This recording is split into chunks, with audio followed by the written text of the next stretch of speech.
You really have to ask yourself, where is somebody's head who can march under the slogan of the solution to climate change is economic system change? Unfortunately, we are just too far away from that. And why would the billions of people on the planet who have yet to enjoy the benefits of economic well-being, why would they ever sign on to anything that tells them they just have to give up any hope of that? There is no reason that we cannot have a future in which economic growth does continue and it's environmentally sustainable as long as we find technological changes that increase environmental throughput efficiency. Mm-hmm. Could you please tell us what you see as the alternative? Hello, and welcome to PEP Talk, the Participatory Economy Podcast, the podcast where we discuss the democratic alternative to capitalism known as a participatory economy. I'm your host, Mitchell Szczepanczyk, joining from Chicago. And on the call and on the podcast, I'm joined by Robin Hahnel in Portland, Oregon in the United States. Robin is a co-inventor of the model of a participatory economy and is the author of many books, among them Green Economics, Confronting the Ecological Crisis, and his most recent book called A Participatory Economy. Robin, welcome. Good to be with you today. The topic is a big one. Failures in talking about capitalism, anti-capitalism, climate change, and system change. That is a mouthful just to even read and recite. And it can also go in any of a number of directions. So I am going to start off with a very general question. With that phrase I just read, failures in talking about capitalism, anti-capitalism, climate change, and system change, what does that mean to you? Well, I think actually that one of the problems that the left has had over the past decade or more is being realistic about how certain things are related.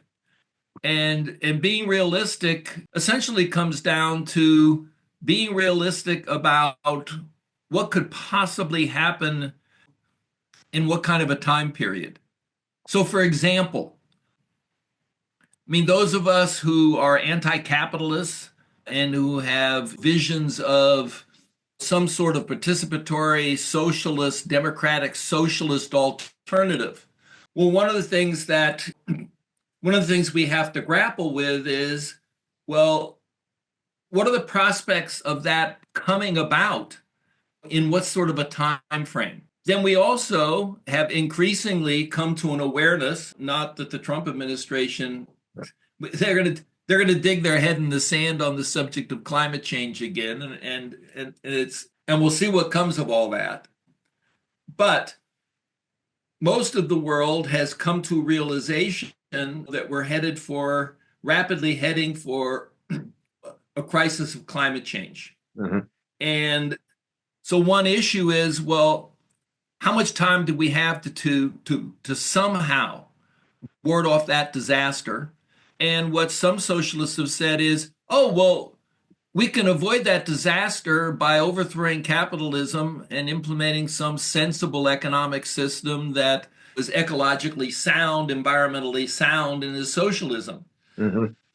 But if that can't happen realistically on a large scale for 10, 20, 30 years, if it will take that long to overthrow global capitalism, well, then how can that be a solution to the immediate crisis of climate change? So those are the kinds of issues that, quite frankly, the left and people concerned about climate change have stumbled around, and often not very sensibly, in my opinion, just refusing to recognize the reality of how long it would take to rid ourselves of capitalism and how long we have to do something very, very dramatic to get off of fossil fuels. Mm-hmm. So that's part of what's happening here. It sounds like that there's you could even characterize this as a kind of great race. We've got this oncoming train that's heading toward us in the form of irreversible climate change disasters that could befall us and that could lead to tipping points and disasters that would unfold from that, for which there's no turning back. At the same time, we would need to, the reason, or a big reason why that's happening is because our current economy basically ignores the environmental impacts of the economic activities that we do. And we would want to sensibly change that, or at least try to. Except that doing that is really hard and would be on the time scale of years, decades, centuries. So it's this great race of what's going to happen first, these tipping points for which there's no turning back, or us being able to change our economy quickly enough so that we're able to put in more environmental incentives that will want us to have us protect the planet. Is that a good way of characterizing it? I mean, yeah, well, there are people. I mean, one of the chants and one of the sort of mottos of some leftists over the past few decades has been, oh, the solution to climate change is system change. Right. And they mean economic system change. Yeah. And I'd just like to start by saying it's not. It's not, because it is unrealistic to think that that those of us fighting to overthrow capitalism and replace it with a better economic system, right. It is unrealistic to think that we can accomplish that in time to be that is how we prevent climate disaster. Because climate disaster is coming too quick, and that, unfortunately, as much as I've spent my entire life trying to make it otherwise, the prospects of overthrowing capitalism, I mean, you don't have to think too much about it. Mm-hmm. I mean, you really have to ask yourself, where is somebody's head who can march under the slogan of the solution to climate change is economic system change? Yeah. Is it possible that some country in the next 5 years might actually abandon capitalism and start to build some sort of socialism? I mean, maybe the government in Uruguay that was just elected might do that. Well, that's fine. Something like that might happen in the next 5 years, 2 years, 3 years, 10 years. But in the United States, in the European Union, in China for that matter, because that's the big places. Right. And unfortunately, we are just too far away from that. Now, there are some people who then become what I call climate doomsdayers. They say, well, in that case, we're all cooked, because there is no way that you can prevent climate change as long as most of the world is operating with capitalist economies. Right. Now, that's an interesting discussion. And as somebody who's contributed to the literature on what is it intrinsically about capitalism that basically aims it at continually doing things that is going to create climate disaster and other environmental disasters as well. I mean, I've contributed that literature, so I'm well aware of the fact that this economic system of capitalism is not one that is friendly to the environment. As a matter of fact, it's responsible for having created the ecological and the environmental crisis. And there's another issue, which is, well, why do you think socialism would do any better? Because the truth of the matter is that whatever was called socialism in the 20th century actually did not do any better. Right. So there's another issue, which is in our vision of this socialism that we fight for continuously and hopefully will achieve at some point in the 21st century, how can we be sure that our version of socialism will not continue to be an environmental or an ecological disaster? Along these lines, let me run something by you and get your thoughts on this. I could imagine some, not quite like devil's advocate, but some sympathizer, but with a critical eye, who might suggest the idea of like, okay, the changes that are coming will scare us and cause so much disaster that so many people will finally have their eyes opened, and then finally will be able to achieve that kind of system change because they will finally see the disaster that was wrought by the existing capitalist order, and then we'll suddenly be able to change it all. Do you see that as a possibility, that the environment may actually force us to have to do the kind of change that systems have thus far halted? That's also a kind of thinking that has been ever present on the left from time immemorial. I would characterize it as rooting on disaster because one imagines that only when the disaster is big enough will people come to their senses and embrace a radical change, the radical change we want.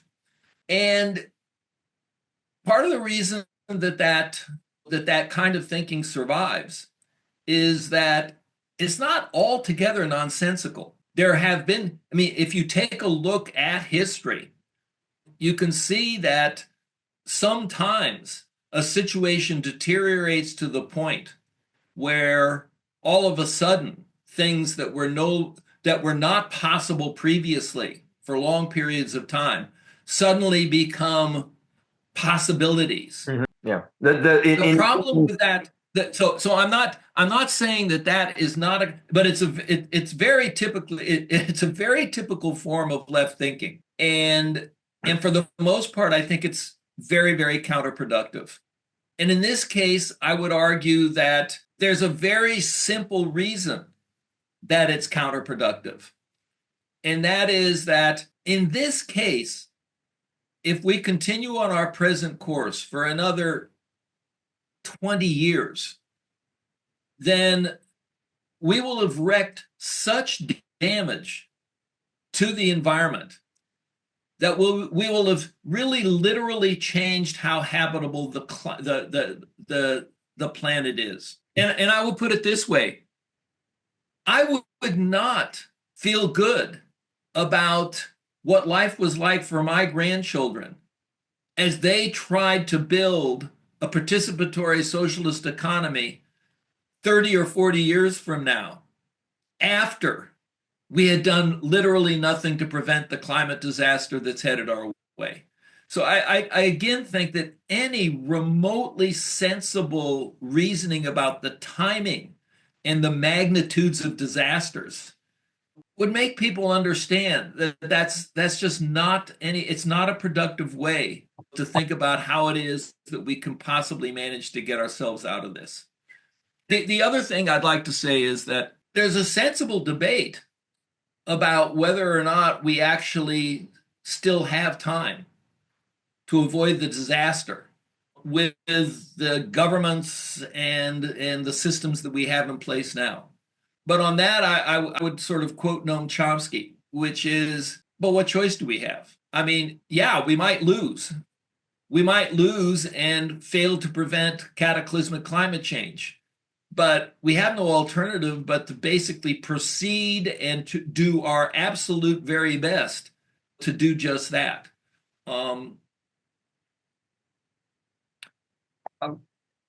Going back for a moment on this, and let me expand on this point some.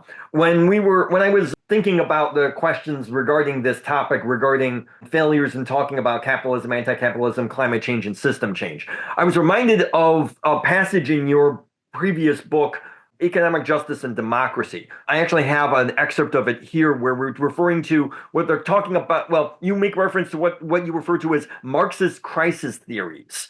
That the idea that capitalism would basically collapse under the weight of its own contradictions, and all we need to do is just sit there and wait. And you explain about how those contradictions, as were over the course of the later part of the 20th century, were turned out to be basically non-burgers. And one example that you cite is that of the falling rate of profit crisis theory.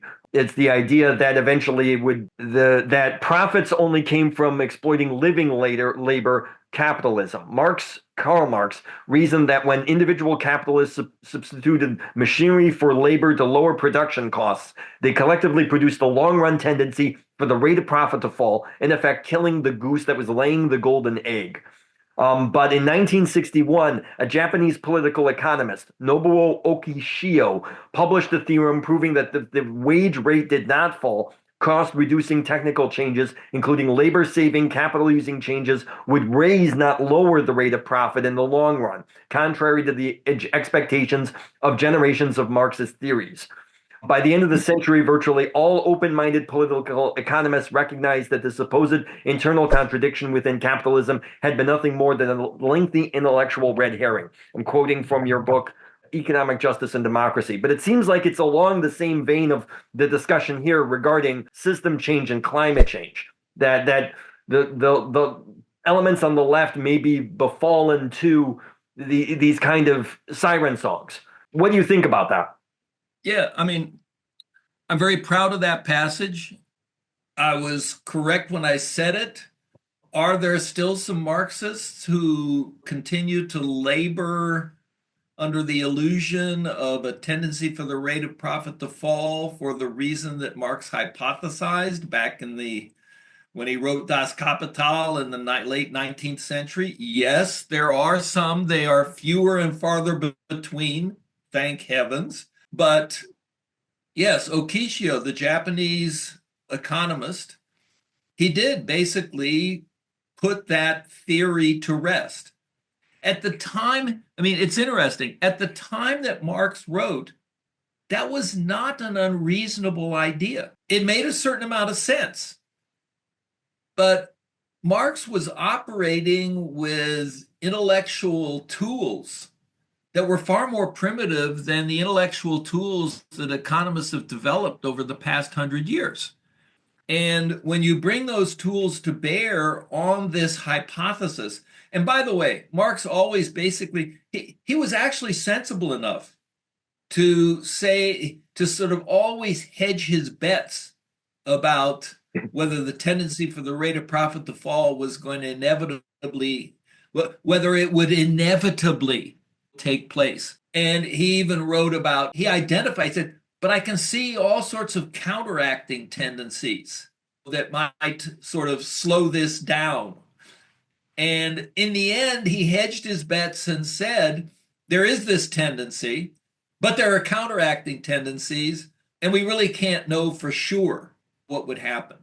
Well, basically, new mathematical theorems, new intellectual sort of improvements in the tools that we political economists could bring to bear on various issues. They all have come since Marx's death, and sometimes they allow us to lay to rest a hypothesis that somebody put out there that was reasonable at the time they put it out there. And that's exactly what's happened in this case. Yeah. That's exactly what's happened. Yeah. And anybody that take a look at the period of neoliberal capitalism. If there really had ever been a tendency for the rate of profit to fall because of the substitution of more and more physical capital for more and more labor, basically labor saying technological change. If there ever was a period when we would have seen a crisis that emanated from that led to falling profit rates, well, certainly the period of neoliberal capitalism would have been that over the past 50 years. And in fact, we've seen just the opposite. Right. There has been no tendency the problem is the profit rates have remained very high and the real wage rates have remained very low. Right. And it's an example of something that I think we need to do a little bit of, leftists need to shrink ourselves out a little bit. What do you mean by that? We need to look at ourselves. We need to look at the way we've behaved and how we've responded and sort of draw some conclusions about, we seem to have tendencies that lead us to do things that turn out to be counterproductive. Mm-hmm. And one of them is, in our frustration over the ills of today, coming up with some way to convince ourselves that no matter how bad they are, that something's going to come along and save us. Right. Something other than the strength of our own movements for social progress. And it's particularly when our own movements for social progress sort of are at their weakest that people have an understandable tendency to try and believe something that says, oh, but that doesn't matter. That doesn't matter that we're really weak. that the reform movements are weak, that the capitalists running the system are more powerful than ever. They're digging their own grave. Even if our organizing isn't digging their own grave, there is something else that's digging their own grave. Now, ironically, the one thing that turns out to be true is fossil fuel driven capitalism is digging all of our graves, and It's digging it very, very fast.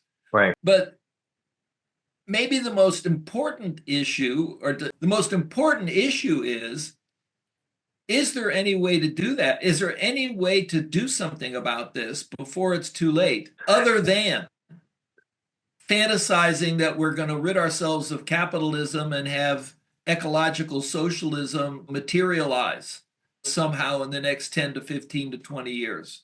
And fortunately, I am not so pessimistic on that subject. And economists that work on programs to do something to combat climate change are also not nearly as pessimistic as many on the left has been, who are much more inclined to say, oh, no, as long as you have capitalism, you can't prevent this. And that's part of what's so unfortunate. The real discussion needs to be what can be done to prevent the ecological disaster that's looming.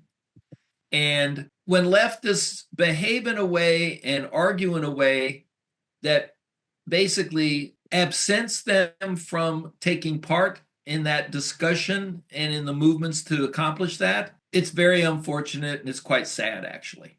Yeah. I suppose then that kind of leads to the question, what can be done? You're posing there. I mean, it sounds like, tell me what you think of this. Maybe I'm not thinking as clearly as I could be, but let me suggest this, that it seems like that a kind of twofold approach might be in order, both guided by the idea of what is realistic and what can be done.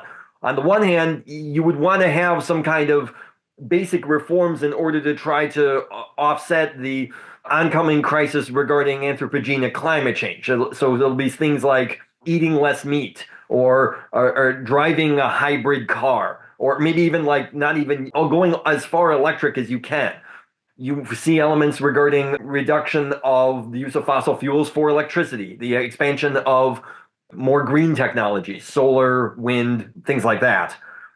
That's one approach, to basically change the things you can change now, but also with the eye about understanding the reason we're in this pickle is because of the kind of larger systems, and those would need to be changed as well. That's a much bigger issue, and one for which there has been precious little discussion, but it needs to start. And also saying, look, there are models like the model of a participatory economy that actually tries to have your cake and eat it too. It tries to be able to do all the things that a modern economy would do, and also respect the environment and help to protect it. What do you think of this suggestion about this kind of twofold approach? Am I off base here? What do you think? No, I mean, that's exactly the way that I've proceeded. One thing that leftists need to do, we owe the world some apologies on this subject. Mm-hmm.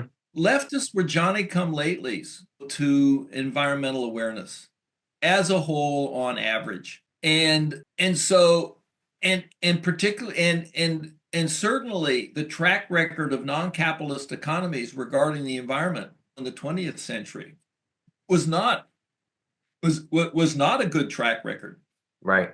So one question is, well, can you explain how to run a socialist economy in a way that would adequately protect the natural environment? And that's a task that leftists, and that's a task that those of us working on the participatory economy model have taken quite seriously.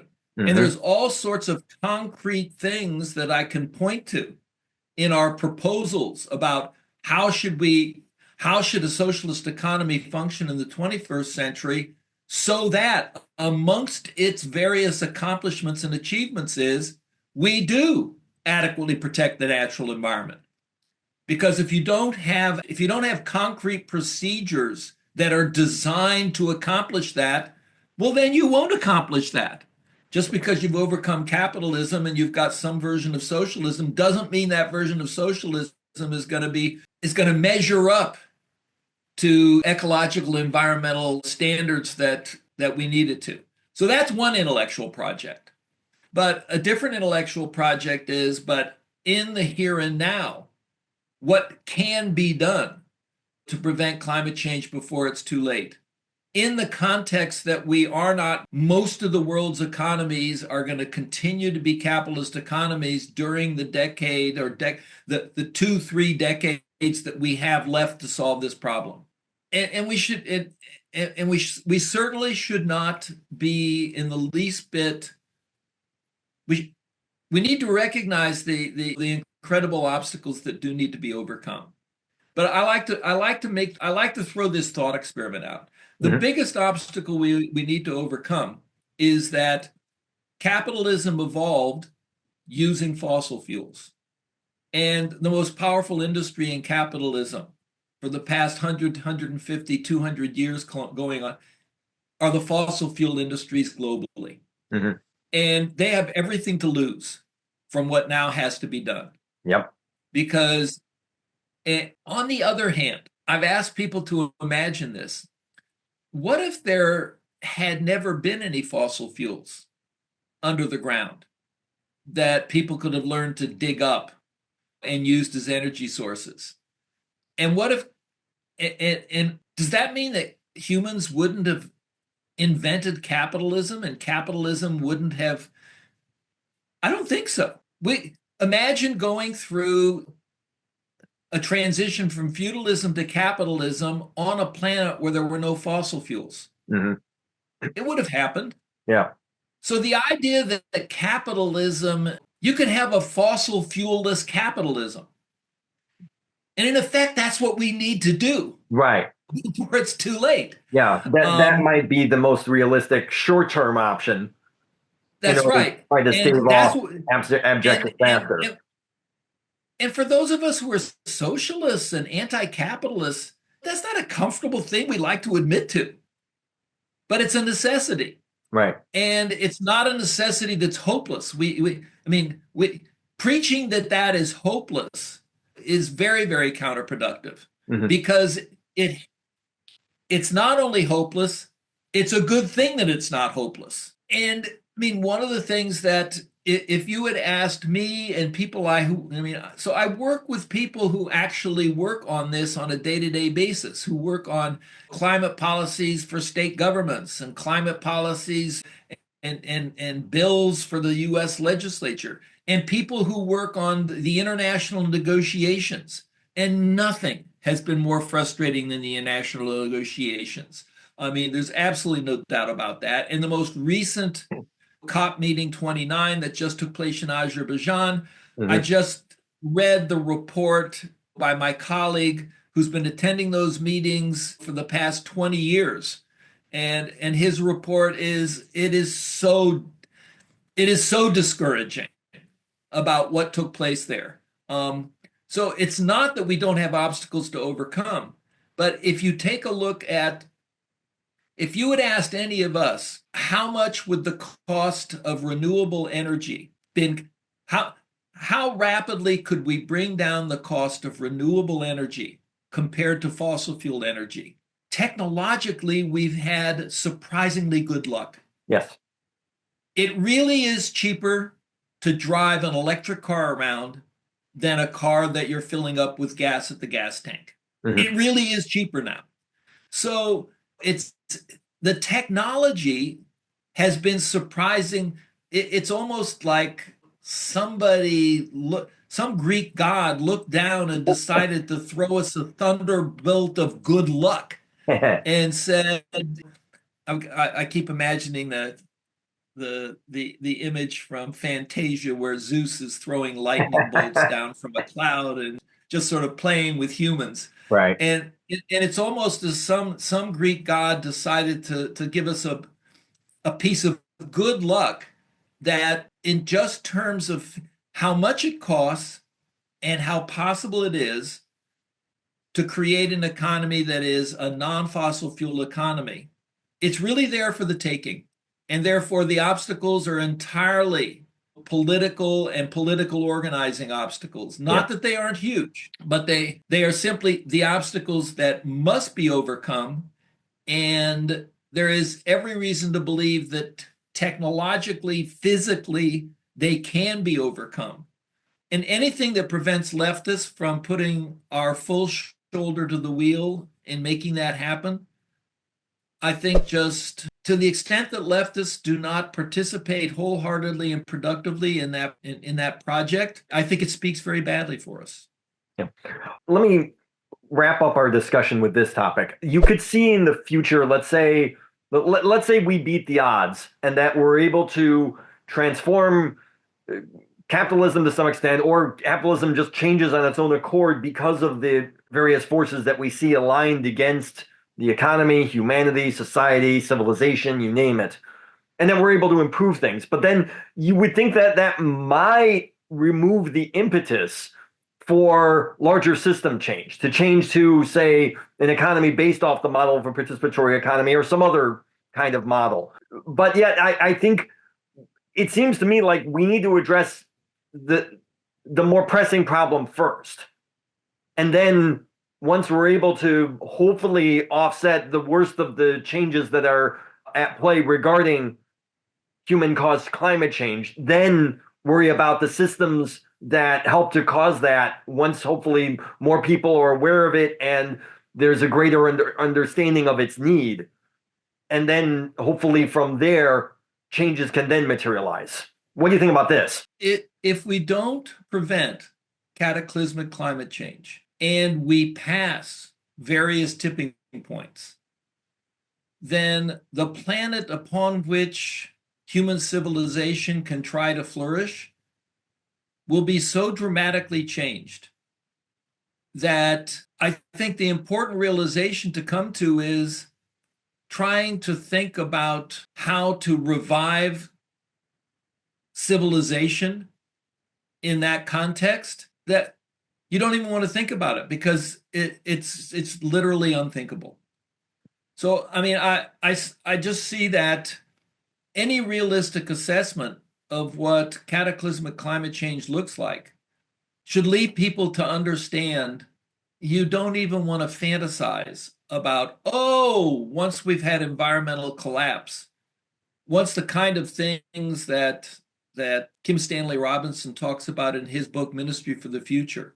Mm-hmm. I mean, once you've had millions of people dying in India, no. That's not a world in which humans will be able to build flourishing civilization of any kind. So there is no choice but to prevent that from happening for human civilization on planet Earth, period. And anything that prevents any trying to weasel around that is not only pointless, it's very, very counterproductive. And there's one thing that we haven't talked about that let's throw out there a little bit. Sure. And this is called degrowth. Yes. Or steady state economics. And there are now people out there who are arguing that, now these are people that are taking the environmental crisis quite seriously. And they are arguing that we really can't, what the environmental crisis is telling us and teaching us is that we really can no longer have economies where economic growth continues. And this is a big debate, and sort of proponents of degrowth and steady state economics have become quite influential in leftist circles. And I also think that this is also something we are doing. It's a tendency on the left that's really very, very counterproductive. And let me put it this way. Suppose what degrowth activists are basically preaching is we have to give up on the goal of economic growth. And there's all sorts of sort of technical arguments we can get into that basically reduce to, when you say economic growth, what exactly is it that you're saying is growing or not growing? And the first thing is we're talking about the growth of economic well-being. And that's not the same as the growth of an increase in the number of some physical objects. So there's a tremendous amount of confusion that goes on around exactly what's growing when we talk about GDP growing. And there's also a huge literature on how we mismeasure how rapidly gross domestic products are growing in our economies. But the bottom line is, forget the measurement problems, forget the mistakes that people are making when they're talking about things in terms of categories. Is the vision of an economic system that provides more economic well-being for its inhabitants going forward, is that a vision that we can any longer honestly say is a possibility and part of what we're fighting for? I mean, what socialists have always traditionally fought for is we want economies to be more fair, we want economies to be more democratic, and we also want economies to continue and maybe even to an increasing extent raise economic well-being for its inhabitants. That's been one of the goals of socialism also. Well, what the degrowth movement and the steady state essentially are arguing is we shouldn't be promising that goal anymore because it is incompatible with protecting the environment. Now, I have two things to say on that.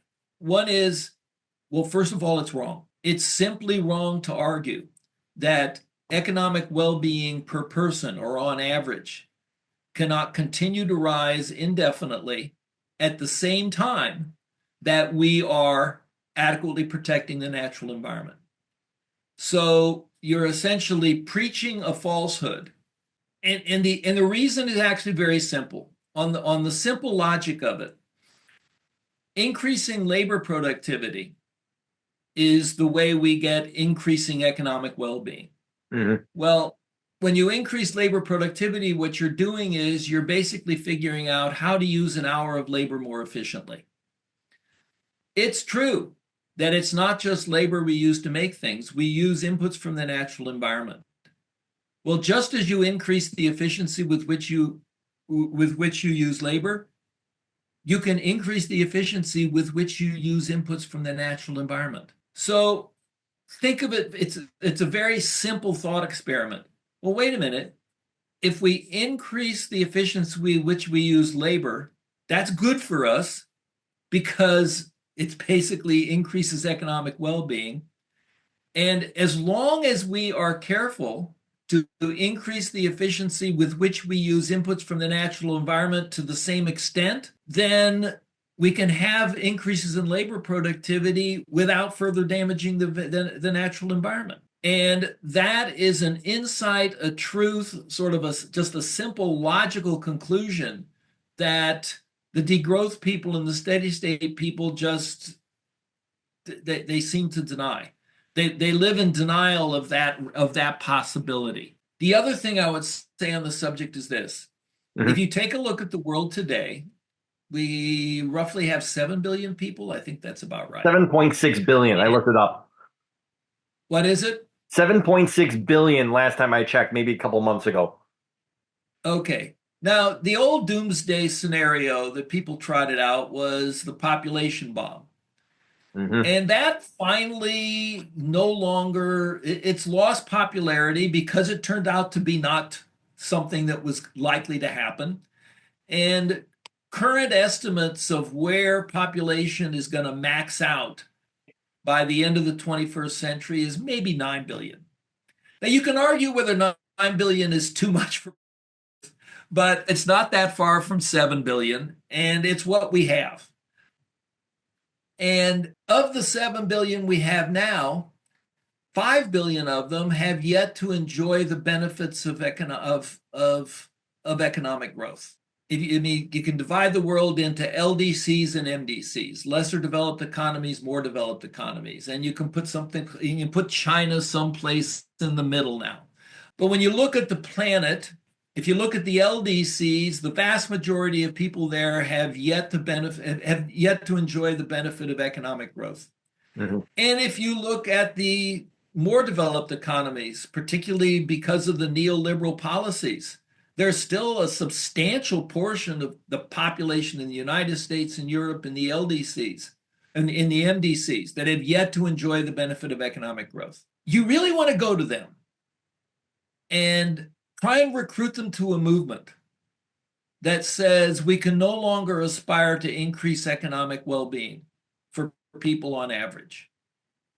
Now, one thing leftists can and should say is, well, we can solve part of the problem with redistribution. And we have always championed programs that would redistribute what's there. I think any realistic assessment of, well, how much progress could you make globally through redistributive policies in eliminating poverty worldwide? And the answer would be you could put a good dent into it, and we should never stop trying. But it wouldn't do the job. Right. It simply wouldn't do the job. You would still be leaving billions and billions of people on the planet in poverty if we have no more economic growth. Why would they sign on to any movement that tells them that? And the real tragedy is we need them to sign on to the movement to beat the fossil fuel industry and the people who are, and there is no need to tell them that. There is no reason that we can't, there is no reason that we cannot have a future in which economic growth does continue and it's environmentally sustainable, as long as we find technological changes that increase what ecological economists call it environmental throughput efficiency. Mm-hmm. So just like we have labor productivity, we should think of it as, well, we have productivity with which we use the environment. So if we use the environment more efficiently, just like we use our labor more efficiently, there's no reason that we can't do that. And there's no reason that that would not allow growth of labor productivity basically indefinitely into the future. And why would the billions of people on the planet who have yet to enjoy the benefits of economic well-being, why would they ever sign on to anything that tells them they just have to give up any hope of that? Yeah.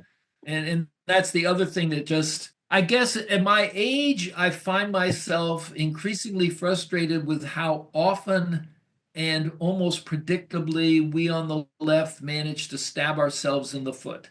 And I just ourselves as there's so many ways in which we are working so hard to stab ourselves in the foot that it continues to be very frustrating. On that cheery note, this has been PEP Talk, the Participatory Economy Podcast, the podcast where we discuss the democratic alternative to capitalism known as a participatory economy. To find out more, visit the website of the Participatory Economy Project at participatory.economy.org. There you can read many articles, view past episodes of this podcast, PEP Talk, participate in an online forum where we discuss issues such as the failures in talking about capitalism, anti-capitalism, climate change, and system change, and sign on to a quarterly newsletter with updates on these and various other fronts. Robin, thank you very much for joining us. For Robin in Portland, Mitchell in Chicago, thank you very much for listening and or watching. Bye for now. Mitchell, let me add one little thing, okay? Yes, go ahead. I realize that this podcast has ended on a rather gloomy note. Okay. And these are actually very troubling times. And there are lots of things going on that one cannot, there's no avoiding being discouraged by it. On the other hand, humans have gone through other periods where things look very bleak. And it's not as if there aren't ideas and people doing things out there that can help us accomplish the things that have to be accomplished. So I just wanted to say that, yeah, it is, there are a lot of things to be discouraged about, none more greater than the recent outcome of the election here in the United States. Right. On the other hand, humans have gone through other times that were very, very bleak, and we've come out on the other side. Hope springs eternal. For Robin in Portland, this is Mitchell in Chicago. Thank you very much for listening and or watching. Bye for now. Could you please tell us what you see as the alternative? Self-management, democratic control of communities or workplaces, federal arrangement. Participatory democratic planning.